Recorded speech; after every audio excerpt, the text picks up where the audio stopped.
पालघर में 108 आदिवासी महिलाओं से करोड़ों रुपए की ठगी, महिलाओं का धोखाधड़ी कर फरार होने का आरोप।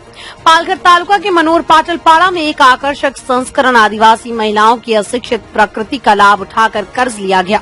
सुमैया पटेल के खिलाफ 108 महिलाओं ने पुलिस अधीक्षक से शिकायत की। लाखों रुपए का कर्ज कैसे चुकाएं, महिलाओं की दुविधा। महिलाएं ये कहते हुए रोने लगती हैं कि उनके साथ धोखा हुआ है। शिकायतकर्ता महिलाओं का आरोप है कि धोखाधड़ी में बैंक कर्मचारी भी शामिल हैं। एक महिला के नाम पर 4 से 5 बैंकों के लोन निकाले गए। 108 आदिवासी महिलाओं के नाम पर कुल 1 करोड़ 25 लाख का लोन निकाला गया। महिलाओं के नाम पर लिए गए लोन की किश्तें न चुकाने पर बैंक की महिलाओं को नोटिस भेजा। जब बैंक कर्मचारी महिला के घर पहुंचे तो महिलाओं को ठगी का शिकार होने का खुलासा हुआ। धोखाधड़ी करने वाली महिला का नाम सुमैया यासर पटेल है।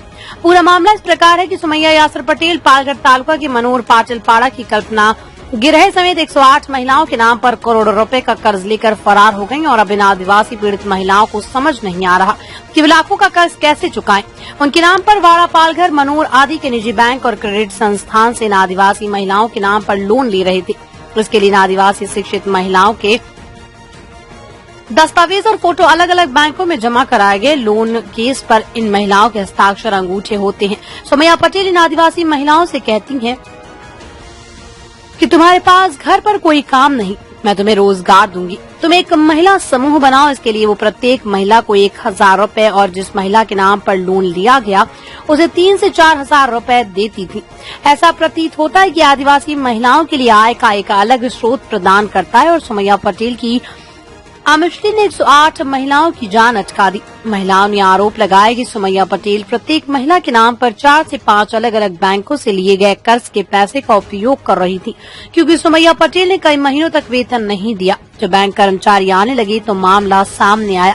महिला के घर पहुंचे और महिलाओं को एहसास हुआ कि हमारे साथ धोखा हुआ है।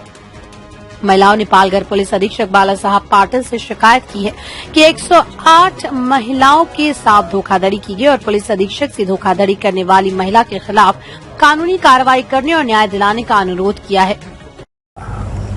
बेटा, तुमचं नाव? माझं नाव ज्योती गोवारी आहे। काय फसवणूक झाली आहे तुमची?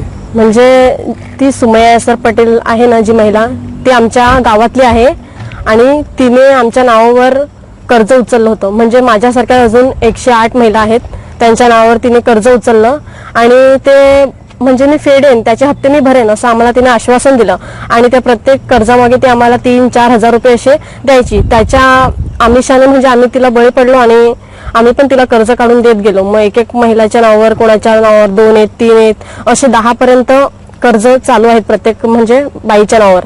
आणि ते पण प्रायव्हेट फायनान्स कंपन्या आहेत, पालघरच्या, बोईसर, सफाळा, वाडा इथल्या प्रायव्हेट फायनान्स कंपन्या आहेत, तिथे आमचे लोन चालू आहेत। आणि तिने वर्षभर, काहीकांचे वर्षभर हप्ते भरलेत, काहीकांचे 2 महिने 3 महिने असे झालेत आणि काहीकांचे तर हप्तेच गेलेले नाहीयेत असं। आणि त्यामुळे आता ती पळून गेली आहे, फरार झाली आहे। तर आता ते हप्तेवाले आहेत ना, ते आमच्या दाराशी येऊन आमच्याकडे हप्त्याची रक्कम मागतायत की तुम्ही भरा, तुम्ही परतफेड करा असं।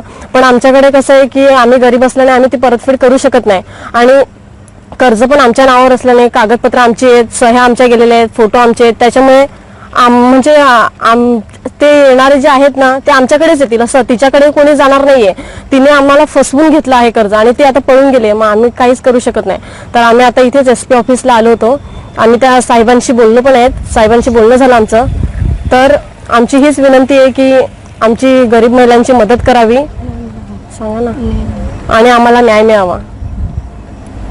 बेटा, तुझं नाव? कल्पना किरण गिराणे। काय म्हणशील बेटा, तुम्ही कुठल्या समाजाची आहेत आणि काय फसवणूक झाली तुमची? आम्ही आदिवासी महिला आहेत आणि ती सुमैया पटेल आहे, तिने आमच्याकडून फसवून लोन घेतल्यात आणि 108 बायका आम्ही आहेत सगळ्याकडून। म्हणजे तिने आम्हाला असं बोलायची की माझं हे आहे, माझा गाड्यांचा धंदा आहे, त्याच्यासाठी मी पैसे लावते, तुमच्यासाठी 2 पैसे तुम्हाला मिळतील, तुम्ही काम करायचे, तुम्ही म्हणजे महिला घरात बसून राहता त्याचे तुम्हाला 2 पैसे मिळतील। ह्यामुळे आम्ही मग तिला ग्रुप बनवून द्यायचो आणि एका ग्रुपमध्ये आम्हाला 1000 रुपये द्यायची ती। आणि तिने म्हणजे बहुतेक आमची फसवणूक केलेली आहे। ती महिला आम्हाला म्हणजे भेटली पाहिजे। आणि आता तुम्हाला तुमच्याकडे बँकेचे जे आहेत अधिकारी ते येत आहेत? हा, ते बँकवाले आमच्या दाराशी येतात, आम्हाला बोलतात तुमच्या नावाचे कागदपत्र आहेत, तुम्ही आम्हाला कसे पण करा, तुम्ही आम्हाला हप्ते भरा। ते मग बायका पण आम्हाला बोलतात की तुम्ही पुढारके आहे तर तुम्ही आमचे हप्ते भरा, आणि असे म्हणजे आम्हाला ते मग त्रास देतात. आमची मरायची वेळ आलेली आहे. ज्या बाईंनी तुमची फसवणूक केली आहे त्यांच्याकडे तुम्ही गेले होते का पैसा मागण्यासाठी? हा, आम्ही गेले. आपण सांगितलं का त्यांना? हो, आम्ही गेलेलो त्यांच्या घरी, पण ती बाई म्हणजे त्यांच्या घरात भेटतच नाही आम्हाला. आम्ही गेलेलो तेव्हा ती खिडकीच्या पाठीमागून पडली.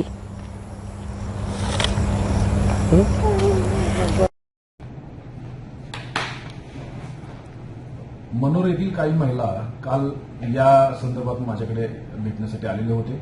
त्यांचं संपूर्ण प्रकरण पाहता साधारणतः काही ज्या क्रेडिट सोसायटी आहेत, छोट्या बँका आहेत, ज्या इथल्या आहेत, जिल्ह्याच्या बाहेरच्या आहेत आणि काही राज्याबाहेरच्याही आहेत, अशा या सोसायटीनी या महिलांच्या गटासाठी काही लोन दिलेलं आहे. परंतु प्रत्यक्षात त्या महिलांनी ते लोन आपल्या नावावर घेऊन एका वेगळ्या व्यक्तीला ते काढून दिलेलं आहे आणि त्या व्यक्तीने त्या पैशाचा वापर केलेला आहे. त्यातले काही पैसे हे ज्यांच्या नावावर लोन आहे त्यांना त्यांनी थोडेसे पैसे परत दिलेले आहेत, परंतु बाकीचे पैसे त्यांनी पूर्णतः वापरलेले आहेत.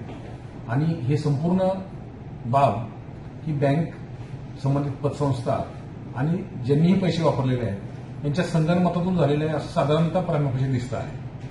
हा प्रकरण गंभीर याच्यासाठी आहे की ह्या संपूर्ण महिलाचा गट जो आहे तो अशिक्षित आहे. त्यांना हे बँक लोन ते परत द्यायचं असतं, त्याच्यावर व्याज असतं, या सर्व बाबी कुठल्याही माहीत नाहीये. त्यांना फक्त याच्यामध्ये आपण सही केल्यानंतर काहीतरी फायदा होईल या आशेने त्यांनी हे संपूर्ण केलेलं आहे असं प्रामुख्याने दिसतं आहे. या प्रकरणाचं गांभीर्य लक्षात घेऊन प्रभारी अधिकारी मनोर यांना याचा तपास दिलेला आहे. या महिलांची तक्रार घेऊन पुढील कारवाई आम्ही करत आहोत. सर, आपण देखते रहिए हमारे साथ नवयुग शक्ति न्यूज और ऐसे ही लेटेस्ट खबरों के लिए सब्सक्राइब करें चैनल को और फॉलो करें हमारे फेसबुक पेज को।